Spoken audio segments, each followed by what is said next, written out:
hablando de la inflación, las medidas que se pueden llegar a tomar, los dichos de Mansur, hay una tendencia a la baja, ¿es así, no es así? Pablo Pero, economista desde Tucumán, está en contacto con nosotros. La mirada que recién tenemos del interior del país, porque veíamos en alimentos, por ejemplo, que subieron más en San Juan, que subieron en Córdoba, digo, sobre el promedio del índice inflacionario. Sin embargo, en la general, lo que se muestra es que los alimentos subieron por debajo. Por eso también la mirada tan importante de los distintos sectores. ¿Cómo te va, Pablo? Muy, pero muy buenos días.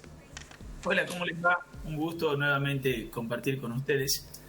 Así es, en Tucumán también la inflación en este caso, por ejemplo, subió menos que la media país, y también se repite que alimentos subió menos que el promedio del índice. ¿Cómo se da, no? Bueno, es un país muy heterogéneo por diversos factores que se dan estas circunstancias, ¿no? Por eso cuando uno por ahí, obviamente que es el dato, pero lo toma como referencia, por ahí dependiendo del lugar en donde uno está, ese dato puede ser un poco más cercano, un poco más alejado. Así es.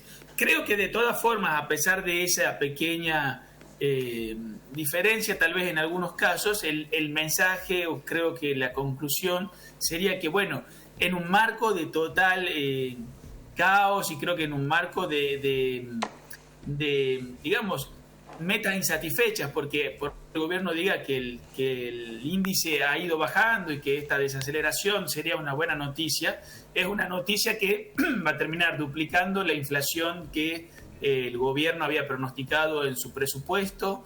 Nos mantiene como el tercer país con mayor inflación del mundo y con la mayor inflación en los últimos 30 años. Entonces no podemos, digamos, soslayar esa situación y quedarnos con que el índice está bajando y simplemente una baja tan suave.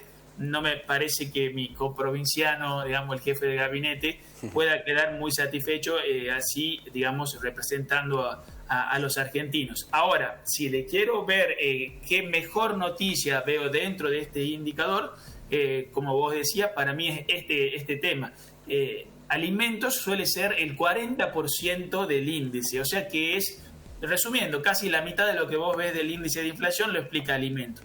Entonces, que alimentos esté por debajo del promedio, quiere decir, eso sí me indicaría de que estamos con una tendencia un poquito más fuerte a la baja, o sea que podría haber sido un 4,5, 4,6, 4,7 si solo fuese ese sector.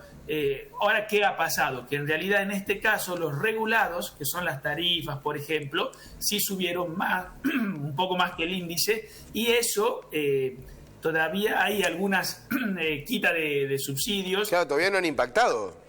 Claro, exactamente, que depende ahí de vuelta de la provincia, porque hay provincias donde claro, ya ha pasado, y el que todo el mundo habla es básicamente la segmentación en la provincia y en el conurbano y en el área metropolitana. Esa todavía no ha impactado. Cuando eso impacte, que va a ir impactando en los próximos meses también, vamos a hacer que tal vez este índice, que por alimentos subía mucho y ahora va a subir mucho al 4,5, que es menos que al 7 de lo que lleva a subir, pero regulados lo va a mantener un poquito más arriba. Entonces no veo una desinflación que baje del 4 para nada todavía, y tampoco que baje mucho del 5, porque como digo, o se mantenga ahí, porque van a empezar a impactar un poco más esta quita de subsidios. Bueno, está bueno lo que vos estás comentando, Pablo, por esa visualización que tenés a futuro, pensando en la anualizada, ¿no? En cuánto vamos a terminar, porque hay mucha especulación, en el 60 y pico, en el 70, bueno. Así es, como para que si la inflación se repitiese lo que vimos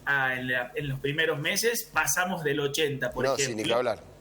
Si se repitiese lo que estamos viendo en estos meses, vamos a estar entre 70 y 80. Y ahí es donde más o menos el mercado lo está viendo hoy. El Banco Central, por ejemplo, hace un relevamiento de expectativas entre muchas consultoras y elige a las 30 consultoras que más le vienen pegando, si querés, con sus proyecciones, y hoy ese relevamiento está en 68% anual, para que te des una idea de lo que se espera. Claro, bueno, esa expectativa realmente es la que se maneja mucho, ¿no? Como siempre decimos, por expectativa, por confianza en economía. ¿Y qué pasa con la batería de medidas? Al menos esta presentación media ampulosa, pero vamos a ver si finalmente llega alguna, ¿no? Como para poder contener esta inflación.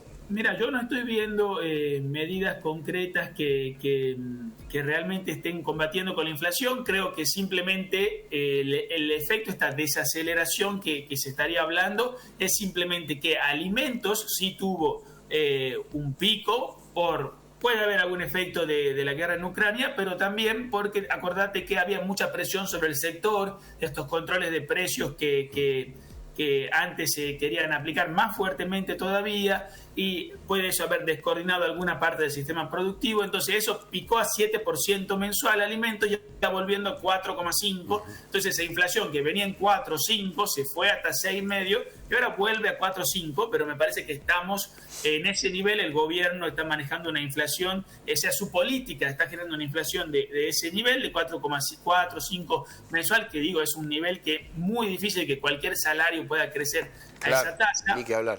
Hay un dato de que estamos hablando de, bueno, ¿qué hace el gobierno? Me preguntás vos, además, en medidas. Y mirá, uno de los factores más importantes de la inflación es el exceso de emisión. Cuando vos emitís mucho más dinero de lo que la gente estaba esperando, de lo que la gente puede utilizar o de lo que la economía va creciendo. Y eso pasó entre septiembre y diciembre, aumentó muchísimo la inflación. Luego, entre enero y abril, había bajado un poco la tasa. Entonces, vos ahí podrías decir, bueno, entonces espero unos meses después de abril, voy a esperar una baja, pero no, porque de abril a estos días de junio volvieron a acelerar la inflación monetaria, el gasto público. Eso, de hecho, entonces nos vuelve a decir que no va a bajar mucho a futuro. Y también es lo que estaría explicando, no sé si ha visto la audiencia, que el blue volvió a subir. ¿Por qué fue esto? Bueno, te iba a preguntar eso, ¿no? El tema del blue, Pablo, ¿cómo lo vemos? ¿Cuál es la lectura que se hace? Bueno, siempre es un mercado más pequeño, más dispuesto a tratar de atender la protección que buscan los argentinos para sus ahorros, dado que el peso pierde valor por la inflación. Entonces, ahí, por ejemplo, ¿qué pasó? Puntualmente, el gobierno se está financiando con bonos del Tesoro que ajustaban por inflación. Como estos números están siendo tan altos, o sea, si te va a pagar la inflación, quiere decir que te tiene que pagar mucho a futuro.